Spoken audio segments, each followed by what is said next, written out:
Hello, I'm Nick from the Roses Theatre, and while we wait to welcome you back, we're bringing you 2 minutes of roses. And today, my guest is the most articulate, eloquent, and elegant actor, writer, and director I've ever met. It's Simon Callow. Hello, Simon. Hello, Nick. I think I should probably fall completely silent after a description like that. How are you? Fine. I mean, I'm fine like everybody else. We're living in a very, very curious time. And I've been thinking of a little quatrain of Coleridge's from the Rime of the Ancient Mariner, which goes, day after day after day, we stuck. Idle as a painted ship upon a painted ocean. And I feel exactly like a painted ship at the moment on a painted ocean. This is for the Roses Theatre. May I ask you, when did you last send or receive roses? Oh, I'm doing it all the time. All the time. Oh, yeah. I think I sent a big bunch only 2 days ago. 2 days ago to a friend whose birthday it was. I love sending flowers. It's one of my favorite things. And I love receiving them too. But it has to be said, I haven't received any flowers for some while.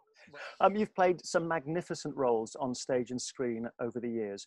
Tell me, do you have a favourite out of Faust, Mozart, Pozzo, and Tom Chance? They're all right up there in my list of favourites. Pozzo is one of the hardest parts that I've ever played, and I think it's always very hard for whoever plays it. But there's something elementally wonderful about the writing. It's simply incredible that was Samuel Beckett's first play. Do you have a particular Shakespeare sonnet that you are partial to? I know you've done a lot of work on the sonnets over the years. Is there one that stands out as a favourite? Well, I especially love the one that starts like as the waves make towards the pebbled shore.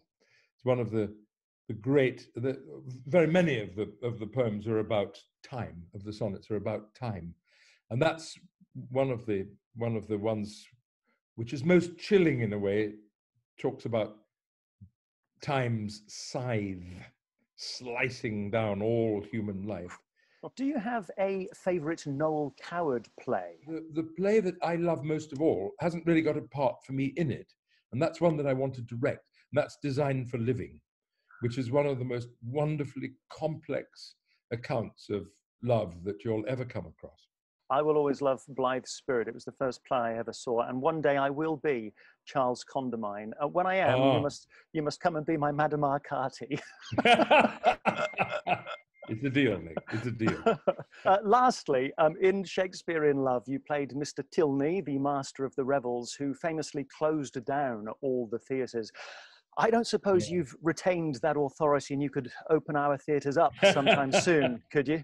Oh my God, if only I could, if only I could. What an interesting man he was, Edmund Tilney. Amazing. He was a sort of failed playwright.